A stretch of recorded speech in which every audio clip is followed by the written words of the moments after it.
¿Cómo están, estimados amigos de este canal YouTube? Uno de los aspectos de la política pública más sensibles, porque tienen que ver con la calidad de vida de las personas cuando llegamos a determinada edad, es el referente a los regímenes previsionales, que tienen que ver con las pensiones, ya cuando estamos en edad de jubilación. ¿Cuál es la lógica de una pensión? Uno, mientras está en una vida activa para laborar, aporta para que cuando ya no esté en esa condición, cuando ya la edad no le permita trabajar, ya no esté en todas sus facultades, pueda vivir dignamente con una pensión ya retirado de su actividad profesional o laboral en general. Y para eso se hacen cálculos actuariales basados en tres conceptos. ¿Cuál es la edad promedio que vive una persona? ¿Y cuál es su esperanza de vida en particular después de determinada edad?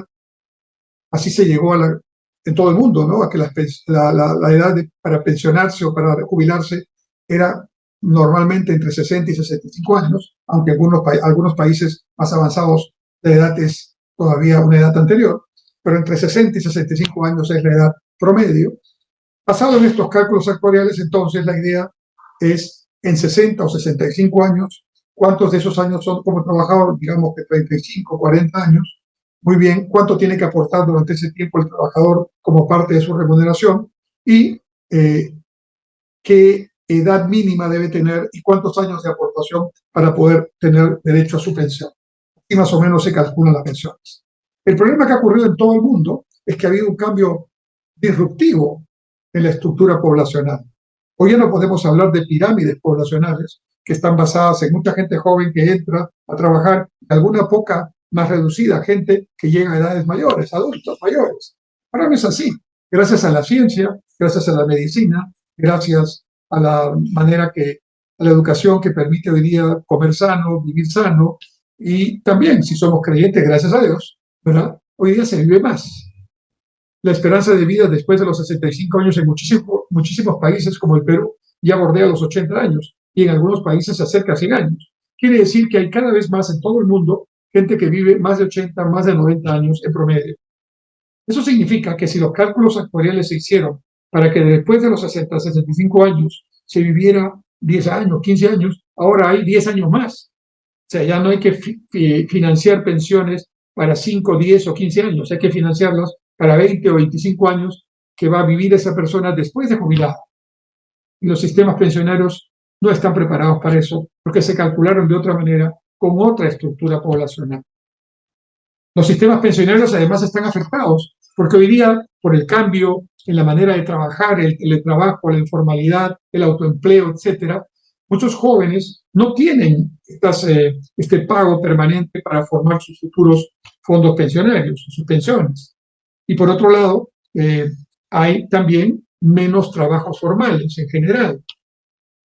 Es decir, en otras palabras, hay más gente que necesita pensiones y hay menos fondos para pagar esas pensiones. En todo el mundo ocurre esto. Pero si a esto, que ya es un problema importante, que obliga a los estados, porque no hay otra forma, a subsidiar los fondos pensionarios para cubrir la diferencia, porque la persona tiene derecho a tener su pensión hasta el momento en que se muera, y no tiene la culpa de que los sistemas pensionarios hayan sido calculados con cálculos que ya no son los adecuados y que no se hayan hecho las correcciones a tiempo. Eso no es culpa del pensionista. Los son los que han fallado en este cálculo, con esta falta de reflejos para poder afrontar este tema. Pero además de eso, en algunos países, y en particular en mi país, en el Perú, hay que agregar a esta problemática ya compleja el impacto de la, vamos a llamarle así, irresponsabilidad, o también del impacto de la demagogia y el populismo, que en medio de situaciones de crisis que obligan sin duda a tomar políticas públicas de apoyo a la población, no tuvieron ningún reparo en perforar los fondos pensionarios, cuya naturaleza es estar intangibles durante 20 o 30 años para poder crecer y para garantizar la pensión, ¿no? Perforar estos fondos pensionarios y permitir que todos los pensionistas futuros, los aportantes a estos sistemas de pensiones, pudieran retirar dinero efectivo para afrontar sus necesidades de corto plazo. Obviamente, estimados amigos, si a usted o a mí nos dicen ¿qué prefiere? ¿Recibir un dinero en 20 años o que se lo dé en este momento? Pues el 90% de los que van a responder van a decir, démelo ahorita, ya veré qué pasa en 20 años, ¿no? Como decía Keynes, en el largo plazo todos estaremos muertos. Pero claro, mientras llegamos a esa edad, ¿cómo vamos a vivir? Esa es una responsabilidad que si no la tiene el individuo, tiene que tener el Estado por los individuos. Porque tiene que pensar de una manera, proyectarse de una manera y pensar en el bienestar de su gente. Bueno, en el Perú, en la época de la pandemia se han autorizado hasta 6 retiros de los fondos llamados fondos privados de pensiones. Claro, la gente necesitaba dinero, pero retiraron dinero los que no lo necesitaban también tanto, ¿no? Y se calcula que hay más de 2 millones de afiliados, en realidad 2.300.000 afiliados, que se han quedado con 0 soles en su fondo previsional. Es decir, cuando tengan la edad para jubilarse, no tendrán pensión, ¿no? Y que los que han quedado, hay un buen grupo que no llegaría a 1.000 soles de pensión, o sea, más o menos $250 de pensión mensual, ¿no? Se han retirado de estos fondos previsionales casi 100.000 millones de soles, equivale a alrededor del 8% del Producto Bruto Interno. Entonces, ¿de quién es responsabilidad esto? De los gobiernos. En el caso del Perú, de varios gobiernos que han dado esta luz verde para perforar los fondos previsionales y además con un con un elemento que agrava esta situación. Es que cuando uno da esta disposición, tiene que entender que los fondos previsionales se invierten a largo plazo, porque su naturaleza es ser utilizados a largo plazo. Y mientras tanto se invierten para que en el largo plazo crezcan 2, 3 veces el aporte que están haciendo los pensionistas.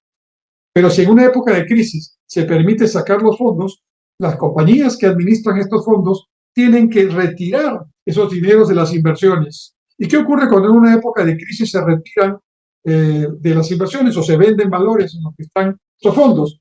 Pues se hace esta operación con precios muy bajos, producto de la situación de crisis. Encima, se malogra el fondo, se pierde rentabilidad, pero además el fondo se ve resentido porque por cada dinero que se ha invertido se recibe menos. Es decir, es un pierde-pierde. Algunos me dirán al escuchar este video, bueno, ¿y entonces qué cosa sugiere usted que se debió hacer cuando la gente necesitaba dinero? Bueno, lo que se ha hecho también, que es dar subsidios directos del fondo del Tesoro Público. Cuando hay que ayudar a la gente que necesita, hay que dar subsidios directos, no indirectos, directos, transferencias directas a poblaciones acotadas, para que digamos, puedan sobrevivir y afrontar la crisis que se está viviendo. Pero con esta necesidad, romper fondos previsionales es un desastre, es una pésima decisión que a largo plazo nos costará muchísimo, pero ya será tarde, porque cuando ya la persona tenga 70, 80 años y no tenga pensión, tendrá que tocar en la puerta a los futuros gobernantes y tendrá que decirle, deme una pensión, porque yo no tengo la culpa de lo que hicieron hace 10 o 20 años. Esa es la situación. Gracias.